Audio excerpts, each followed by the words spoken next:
There's no pill on this earth that can make me exercise. I take it and I'm done. Yeah. You have to do it for yourself. You've got to lift the weights. Yeah. You've got to do the walking. So you've got to do it. Yeah. It has to come from within. The drive has to come from within.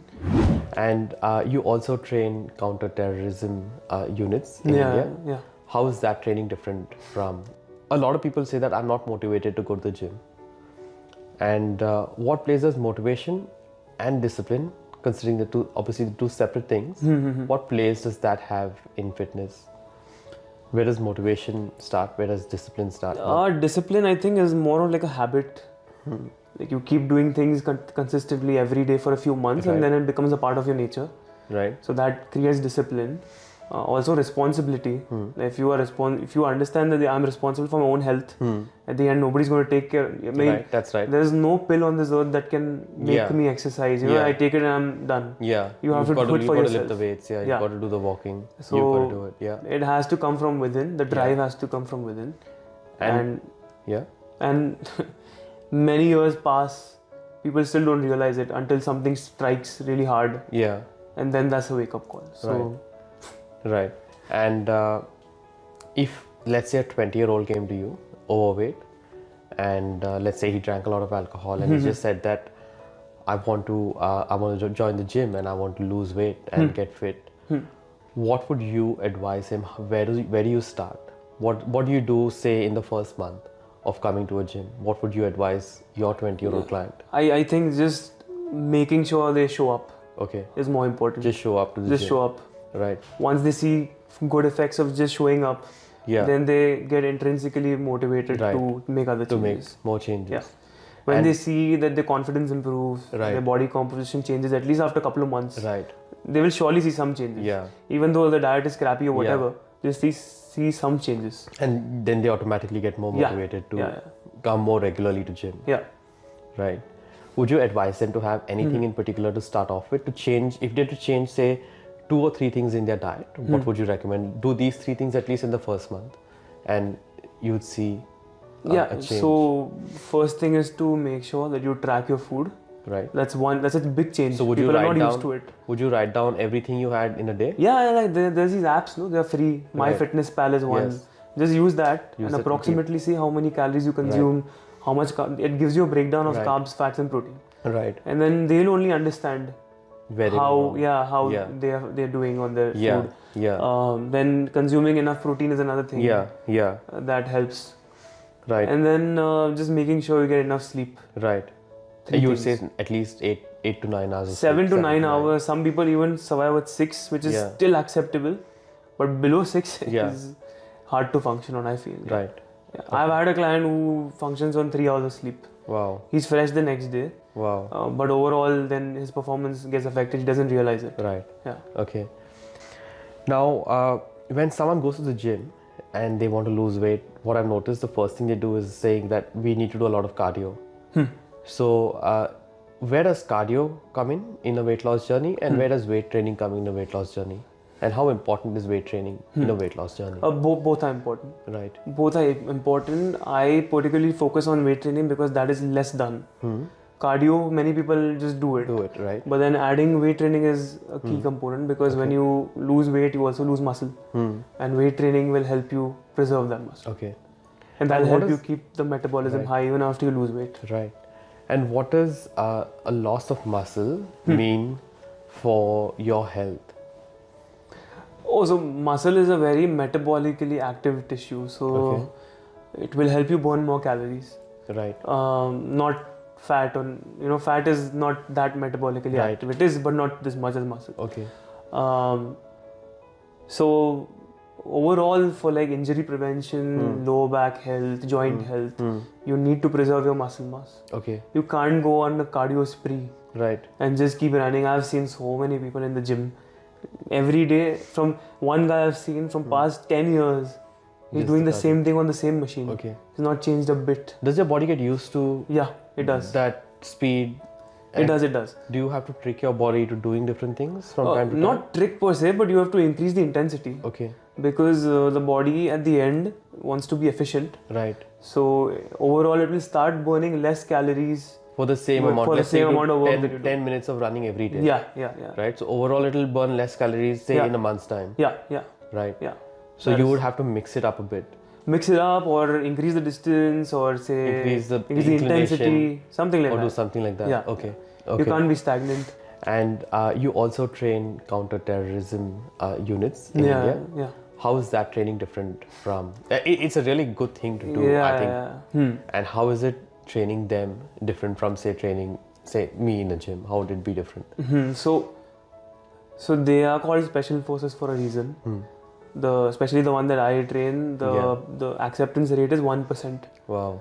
So out of 100, only one guy will get accepted. Right. So the things that they go through are crazy. I think it's a 3-month long probation that they go through. And in that they are subjected to every sort of like mental torture and everything, along with physical fitness. So even to that extent that they're sleep deprived for like a week. Wow. 2 hours randomly. They'll see the instructors will see that now they require sleep, so they'll give them 1 hour of sleep. And then after 1 hour they're back to duty. So they come with a different mindset, a little rigid, but once you gain their confidence, then they respect you. Okay. So overall the experience has been awesome. They do have some of their challenges of their own, but very tough people. Right. And just overall, my part is not to train them how to fight or anything. That's their own protocol. But how to stay away from injuries is what I focus on. Resistance training and staying away from injuries. Okay. So that's more resistance training? Yeah. Like weights, Right? Yeah. Complex lifts. Yeah. Deadlifting, squatting, bench pressing, all that stuff. Yeah. Right. And that's keeps them keeps your muscles stronger over time and helps them avoid injury. Yeah. I also did a class with them, like a 1-week seminar where I taught them only body weight exercises, because some of them get posted in places that don't have gyms. Right. So then how to use your partner and just use a wall, or like your backpack that they have. Right. So I train them in that. Yeah. Right. Okay. Have you learned anything from them? A lot. Yeah. Number one is like taking one day at a time, because even though India's terrorism situation is fine compared to like before, still anything can happen anytime, and these guys can like pass away anytime in the line of duty or anything. So then they take one day at a time. I know one guy in particular, so their duty is quite important to them. So his nephew, his like sister's son, who was 17 years old, committed suicide. Okay. And he went back to his town for like a week. After a week he was back. In a week's time? In a week he was back, yeah. Right. So he's like, so their mind is so focused on their task. They're quite hard people. Right. And when you look at them, you won't realize that something's going through them. They're going through something. No, that, and plus you won't understand that this is a guy from a special force. Okay. They look so simple. Right. And I think that's the whole point of it. Right. So they kind of blend in the crowd. Nothing like what Bollywood shows you. They know like 6-pack body or this nonsense. Right. Many of them have like a little bigger paunch also. Okay. But they're very fit. But they are very mentally very strong. Right. Mentally very strong. Right. Okay. Yeah. The last question. And what would your day be like? What's your diet? When do you wake up? Your diet, and what's your exercise regime, say, through an entire week? How many times do you train? So currently I'm facing a lot of time crunch. Because you're very busy. Yeah, because I'm very busy from morning to evening, training clients, and then I'm designing a gym for the special forces, and then a lot of other things are going on. Right. So whenever I get time during the day, at least I make sure that I go to the gym 3 to 4 times a week. Okay. The time is not the same. Yeah. Sometimes I go in the afternoon, sometimes I go in the evening, sometimes early morning. If a client cancels, then I'll go work out, something like that. But my main focus is on weight training, and then my cardio that I take care of is just through walking. So just by using public transport like the train, just because of that, I walk 10,000 steps a day. Wow. And I think that is like what I found is walking is the best exercise. Because it's the most sustainable exercise. It doesn't hurt your joints. It doesn't hurt anything. You can walk anywhere, any place. You don't have to have a gym. You don't need any equipment. And I did this last year where I was doing 10,000 steps a day, and it really helped me lose that body fat. And from what I understand is that when you do weight training, you probably burn around 150 calories in an entire session, but in a cardio session of say 10,000 steps, you burn close to 300 calories. Is that right? Yeah, around that much, depending on your body weight. Yeah. Yeah. So you burn around 300 calories, which is a massive amount of calories burned. Because at the end of the day, if you want to lose fat, calories matter. Right. And this is a good way to just enjoy your walking and burn calories. Yeah. Does walking sustain muscle more than say running or cycling? It depends on your nutrition, I think. Some people sustain well with running as well. Okay. I don't like running personally. That's my least favorite. I do it sometimes, but not very often. So, and a lot of people think that you have to go to the gym and that's the only way to be fit. And some people just hate going to the gym, right? And that's why they never end up going to the gym, and they just don't. They end up being not fit. Would you say that you have to kind of enjoy your exercise? Maybe if someone likes swimming, for example, try to swim more often, or someone likes walking, walk more often. Yeah. And make that fun.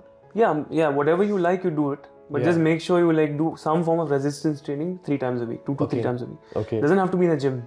It could be push-ups. It could be at home. You can get dumbbells at home. Yeah.